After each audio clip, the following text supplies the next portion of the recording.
Cette vidéo va disparaître d'internet, mais elle n'en est pas moins importante. Elle est même très importante à mes yeux. Je rentre directement dans le vif du sujet.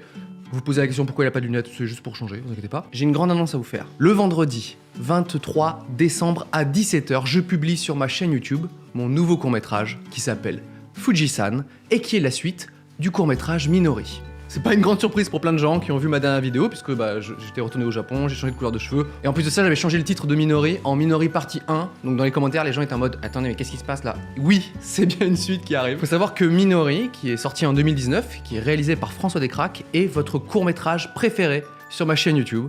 Et j'espère que vous allez apprécier, retrouver les personnages, retrouver des nouveaux décors du Japon. En tout cas, moi j'ai vraiment adoré tourner la suite, j'espère que ça vous plaît. D'ailleurs, pour ceux qui se demandent, Fuji-san, ça veut dire le mont Fuji en japonais. Ceux qui écoutent Orelsan savent que san, ça veut dire monsieur, mais ça veut aussi dire le mont Fuji ici. Le mont Fuji, Fuji-san est très important dans ce court-métrage. Ce n'est pas tout dans les annonces. Le mardi 20 décembre, on organise une projection en avant-première de Fuji-san au Forum des Images à Paris. On va diffuser les deux courts-métrages d'affilée et on va terminer par un petit question-réponse pour que je puisse discuter avec vous. Cliquez sur le lien dans la description pour acheter vos places. Dépêchez-vous, premier arrivé, premier servi. Comme c'est mon plus gros projet cette année sur ma chaîne YouTube, je me suis demandé quelles étaient les meilleures conditions pour regarder le court-métrage et voici ce à quoi j'ai pensé et ce que je vous propose, si vous pouvez bien sûr. Étape numéro 1, vous sortez votre agenda et vous notez vendredi 23 décembre 17h, visionnage Fuji-san. Mais vous notez aussi 16h40, visionnage Minori.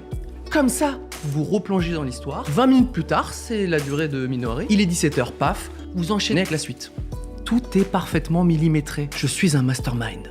Étape numéro 2. Vous avez bien tout noté, planifié, tout ça. Vous contactez vos amis et votre famille pour pouvoir regarder le court-métrage ensemble. Voilà, si je vous dis ça, c'est parce que j'aime bien quand les fictions sont partagées. Je trouve que quand on va au cinéma avec ses proches ou qu'on regarde une série ensemble, c'est souvent des moments plus beaux. Voilà. Si vous êtes tout seul, c'est bien aussi, vous inquiétez pas. Étape numéro 3, voilà, c'est planifier, organiser, trouver un écran sympa pour regarder le court-métrage, une télé par exemple. Après, si vous avez juste un smartphone, une tablette, ça marche aussi, y a pas de souci. Pensez juste à désactiver les notifications.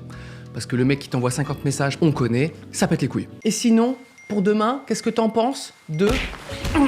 Étape numéro 4, vous venez de regarder le court-métrage, n'hésitez pas à partager votre avis sur les réseaux sociaux, dans les commentaires. Internet, c'est fait pour échanger. D'ailleurs, Fuji-san sera diffusé en première sur YouTube, ça veut dire qu'à 17h, tout le monde regardera en direct le court-métrage et les commentaires seront en direct aussi. Donc n'hésitez pas à laisser un mot, je serai sur le chat. Voilà, je vous ai tout dit, sauf une chose, c'est que c'est un projet qui me tient énormément à cœur, je me suis beaucoup investi. J'ai mis énormément d'amour à l'intérieur de Fuji-san et j'espère que vous allez le ressentir et que ça va vous plaire, tout simplement. J'en dis pas plus, je vous laisse la surprise, vendredi 23 décembre à 17h sur ma chaîne YouTube. Et abonne-toi, parce qu'il y a des gens qui sont pas encore abonnés à ma chaîne. C'est fou ça. Qui sont ces gens? J'aimerais les rencontrer.